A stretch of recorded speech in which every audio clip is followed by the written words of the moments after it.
আসসালামু আলাইকুম আরহামতুল্লাহি ওবারাকাতুহ।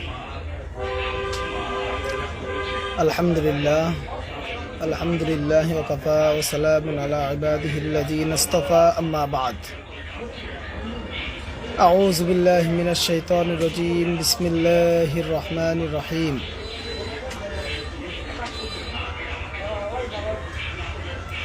লা তুফসিদু ফিল আরদ।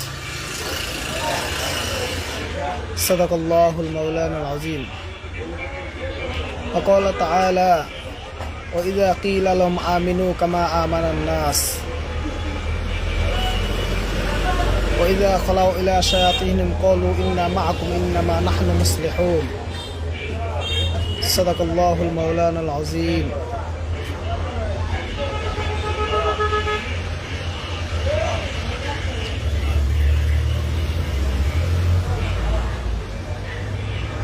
সম্মানিত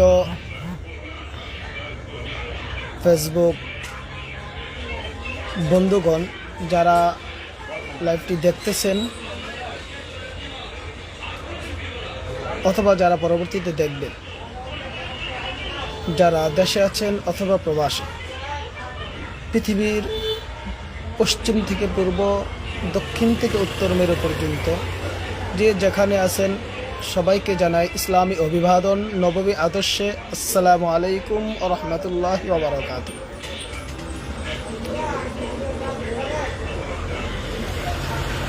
সূর্য যতদিন উদিত হবে ততদিন সূর্য অস্তমিত যাবে। যতদিন সূর্য উদিত হবে ততদিন ইসলাম এবং মানবতার সেবা চলবে।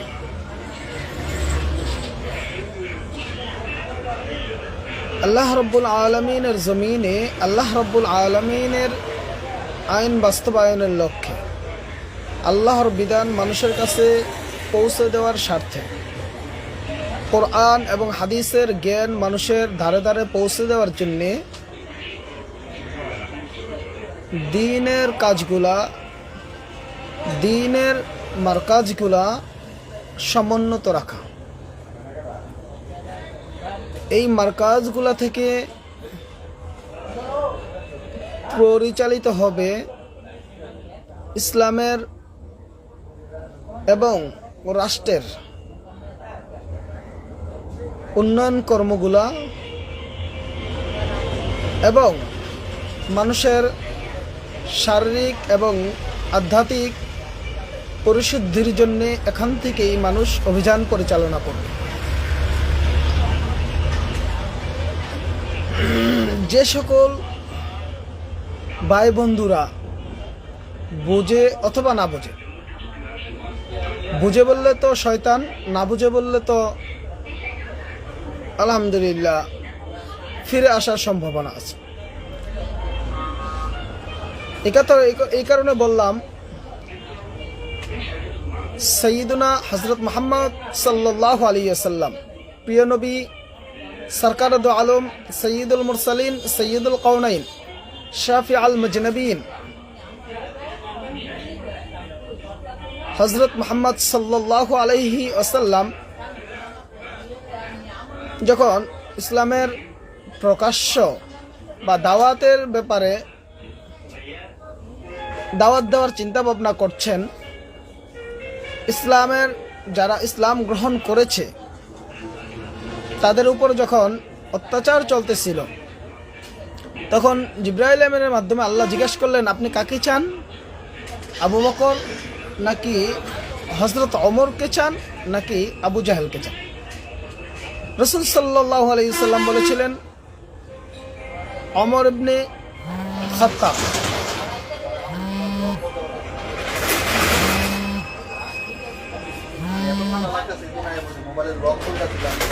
ওমর ইবনে খাত্তাব রাদিয়াল্লাহু আনহু চাওয়ার অর্থ হলো, ওমর ইবনে খাত্তাব রাদিয়াল্লাহু আনহু যখন ইসলামের বিরোধিতায় ছিলেন, ইনি বুঝতেন না ধর্মের মহানুবর্তিতা, ধর্মের আদর্শ এটা বুঝেন নাই। কিন্তু আবু জাহেল এই বিষয়টা বুঝতেন, ইসলাম সত্য, তার নেতৃত্বে চলে যাওয়ার ভয়ে, তার কর্তৃত্ব চলে যাওয়ার ভয়ে সে ইসলামকে গ্রহণ করেনি। কিন্তু ওমর রাদিয়াল্লাহু আনহু এমনটা ছিলেন না। ওমর রাদিয়াল্লাহু আনহু জানতেন না ইসলামের আদর্শ কী। তাই যখন ওমর রাদিয়াল্লাহু আনহুকে ইসলামের আদর্শ তার সামনে তুলে ধরা হলো, তখনই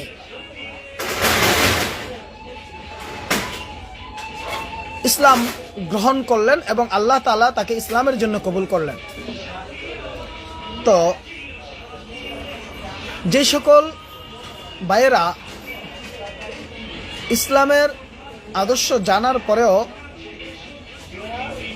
মানতে চায় না, তারা শয়তান, আবু জাহেল মার্কা। আর যারা জানে না, ওই দেখা দেখি ইসলামের বিরোধিতা করে, আল্লাহ তাদেরকে হেদায়েত করুন, আমিন। এখন কথা হলো, আমরা প্রায় শুনি ইসলাম এবং রাজনীতি দুটা একসাথে চলে না। যারা বলে ইসলাম এবং রাজনীতি দুটো একসাথে চলে না, আর যাই হোক, তারা খাঁটি ইমানদার হতে পারবে না। ইসলাম এসেছে রাষ্ট্র ব্যক্তি থেকে শুরু করে রাষ্ট্র অবকাঠামোকে পরিশুদ্ধতায় নিয়ে এসে আল্লাহর কাছে পৌঁছে দেওয়ার জন্য। ইসলাম এবং রাজনীতি মুদ্রার এপিট ওপিট। মুদ্রাকে ভাগ করলে যেমন মুদ্রা অচল হয়ে যায়, রাজনীতি থেকে ইসলামকে যখন, অথবা ইসলাম থেকে যখন রাজনীতিকে আপনি পৃথক করে দেবেন, তখন আর এটা রাজনীতি থাকে না, তখন এটা ডাস্টবিনের ময়লা পাত্রে পরিণত হয়ে যায়। ইসলাম থেকে যদি রাজনীতিকে পৃথক করা হয়, তখন ওটা রাজনীতি চলে না, তখন ওটাকে রাজনীতি বলে না, ওটাকে ফ্যাসিস্ট নীতি বলে, তখন ওটাকে মানব ধ্বংস নীতি বলে।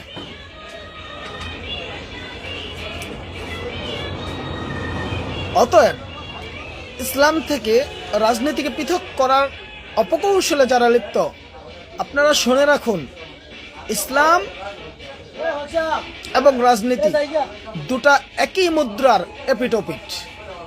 আপনি যখন ইসলাম থেকে রাজনীতিকে সরিয়ে দিবেন, তখন ওই রাজনীতি আপনাকে ফ্যাসিস্ট এর ভূমিকা অবতীর্ণ করবে, ওই রাজনীতি আপনাকে জালিমের ভূমিকা অবতীর্ণ করবে, ওই রাজনীতি আপনাকে আবু জাহেলের ভূমিকায় অবতীর্ণ করবে, ওই রাজনীতি আপনাকে ফেরাউনের ভূমিকা অবতীর্ণ করবে, ওই রাজনীতি আপনাকে কারুনের ভূমিকা অবতীর্ণ করবে। যেই রাজনীতির সাথে ইসলাম রয়েছে, সেই রাজনীতি আপনাকে আবু বকরে পরিণত করবে, ওমর ইবনুল খাত্তাবে পরিণত করবে, ওই রাজনীতি ওসমান ইবনে আফফানে পরিণত করবে, ওই রাজনীতি হযরত মুআবিয়া রাদিয়াল্লাহু আনহুর মতো মহান ব্যক্তিতে আপনাকে পরিণত করবে। অতএব ইসলাম ছাড়া রাজনীতি, ওই রাজনীতি কখনোই গ্রহণযোগ্য নয়, ওই রাজনীতি পরিত্যাজ্য, ওই রাজনীতি পরিত্যাজ্য, ওই রাজনীতি পরিত্যাজ্য। আর এই ইসলামকে যখন রাজনীতির সাথে একই পথে হাঁটানো শুরু করবেন, একই পথে নিয়ে যাবেন, তখন ওই রাজনীতি হবে দেশ ও জাতির কল্যাণের জন্য, ওই রাজনীতি হবে দেশের স্বার্থের জন্য, ওই রাজনীতি হবে দেশের সমৃদ্ধির জন্য, ওই রাজনীতি হবে আমার আপনার ভূখণ্ডের জন্য উন্নতির অন্যতম মাধ্যম। অতএব যারা বলেন যে রাজনীতি আর ধর্ম এক নয়, তারা বোকার স্বর্গে বাস করছেন, তারা জ্ঞান পাপী, তারা কখনো শিক্ষিত নয়, তারা গণ্ড মূর্খ, তারা চোখ থাকিতে অন্ধ। ইসলাম এবং রাজনীতি দুটো একসাথেই চলতে হবে। যারা ইসলাম থেকে রাজনীতিকে পৃথক করতে চায়, তারা ভণ্ড, তারা পাপী, তারা মূর্খ, তারা জ্ঞান পাপী।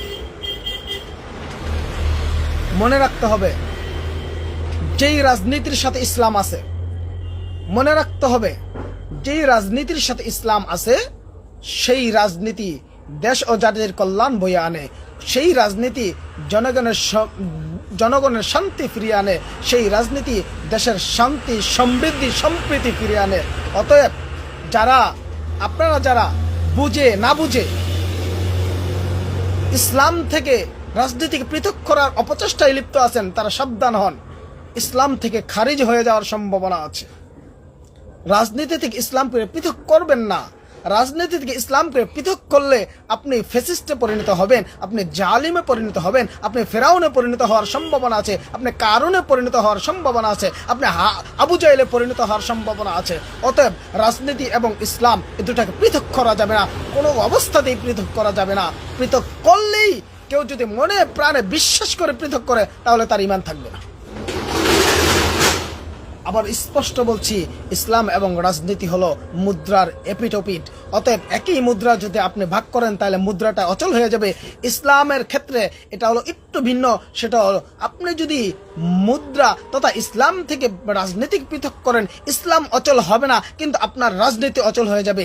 মনে রাখতে হবে, ইসলাম থেকে যখন আপনি রাজনীতিকে অপসারণ করবেন তখন ইসলাম তার অবস্থানে ঠিকই থাকবে, কিন্তু আপনার ওই রাজনীতি, এই রাজনীতির ডাস্টবিনে ছুঁড়ে ফেলা দেওয়া হবে, ওই রাজনীতি পায়ের নিচে পেশে দেওয়া হবে। ওই রাজনীতি জনগণের কল্যাণ আসবে না, ওই রাজনীতি দেশের সমৃদ্ধি হবে না, ওই রাজনীতি দেশের শান্তি আসবে না। শান্তির জন্য ইসলামের সাথে মিলে, ইসলামের সাথে মিশে দেশের সমৃদ্ধির পথে এগিয়ে যেতে হবে, দেশ শান্তির পথে এগিয়ে যেতে হবে।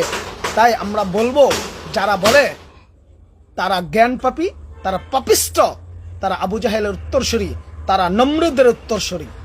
আল্লাহর আইন চলবে, আল্লাহর খেয়ে, আল্লাহর পরে, আল্লাহর বাতাস তুমি ভোগ করে তুমি আল্লাহর বিধানের বিরুদ্ধে কথা বলছো।